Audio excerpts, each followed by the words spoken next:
हमारे साथ फरजाना बारी भी मौजूद हैं। फरजाना, आपसे ये जानना चाहूँगी, ये बोर्ड मोनस अलवी के मुस्तकबिल का फैसला करेगा, लेकिन हम ये देख रहे हैं कि इस बोर्ड में कोई खातून ही शामिल नहीं है। कैसे हम भरोसा कर सकते हैं कि ये तमाम तर मर्द जो हैं वो एक खातून को इंसाफ देंगे? देखिए, ये बिल्कुल बहुत ज़रूरी है कि इस तरह के केसेस के अंदर बहुत ट्रांसपेरेंसी होनी चाहिए। और सबसे बड़ी बात है कि देखिए, अब इंक्रीजिंगली हमारे यहाँ आपको मालूम है कि जैसे हायर एजुकेशन में अब एक जेंडर पैरिटी है, कोई जेंडर गैप नहीं है। औरतें बहुत जो है वो हायर एजुकेशन के बाद वो जॉब मार्केट में आ रही हैं, काम करना चाहती हैं।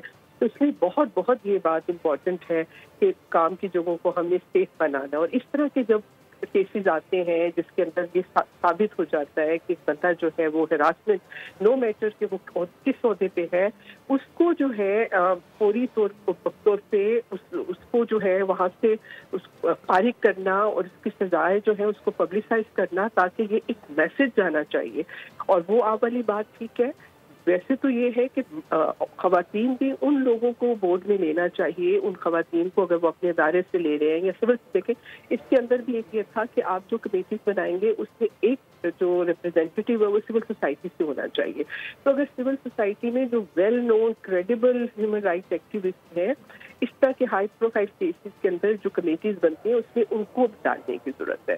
ये जरूर है कि अगर आप कोई ऐसे खातून को डाल दें जो कि जिसका कोई ट्रैक रिकॉर्ड नहीं है, वो भी शायद जिस तरह बाकी मर्दों के साथ किसी प्रेशर में आ जाए, तो ये जरूरत इस समझती है कि जो कमेटीज इंक्वायरी कमेटीज बनती हैं या उसमें फर्दर इन्वेस्टिगेशन के लिए, उसके अंदर जहां मेंबर्स हैं वहां आप ह्यूमन राइट्स कम्युनिटी से जो क्रेडिबल वॉइसेस हैं उनको भी इसका हिस्सा बनाएं, ताकि कोई मैनिपुलेशन वहां ना हो सके।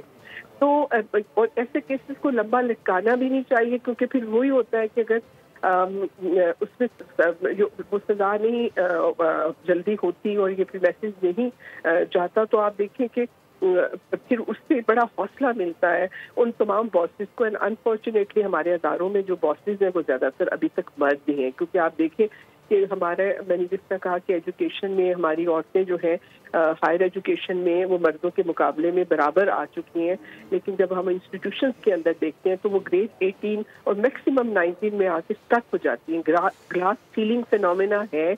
और हमारी औरतें जो दफ्तरों में, इंस्टीट्यूशंस में, प्राइवेट कंपनीज में काम करती हैं, हम ये देखते हैं कि वो मतलब हायर पोजीशन पे नहीं जाती। इवन गवर्नमेंट सेक्टर में आप देखें ग्रेड 20, 21, 22 में आपको बहुत बहुत कम औरतें नजर आती हैं। तो ये जो एक जेंडर बायस है जो वैसे ही इंस्टीट्यूशन के अंदर मौजूद है, और जहाँ पे एक मेल डोमिनेशन है इंस्टीट्यूशन के अंदर, इसका एक बड़ा पेट्रियार्कल उसका जो हमारे इंस्टीट्यूशनल रूल्स हैं उसके अंदर भी वो रिफ्लेक्ट होता है। और वहाँ पे ये मेल बॉसेस जो है वो बिल्कुल अपने आप को समझते हैं कि वो नज़ारों के अंदर जो है ऑल इन ऑल है, वो जो भी करेंगे वो कर सकते हैं। और ये फिनोमेना जो है इसको बहुत ज्यादा डिस्करेज करने की जरूरत है, वरना आप देखें कि ये अब तो ज्यादातर बच्चियां एक्सेल कर रही हैं और वो पर्टम है या जो सर्वाइवर है उसको है, बल्कि पूरा मैं समझती हूँ कि पाकिस्तान का जो डेवलपमेंट का फील्ड है जिसमें खवातीन के चांसेस अपॉर्चुनिटीज जो है ये उसके ऊपर एक डायरेक्ट हमला है कि अगर ऐसे लोगों को बर वक्त सजाएं ना हो।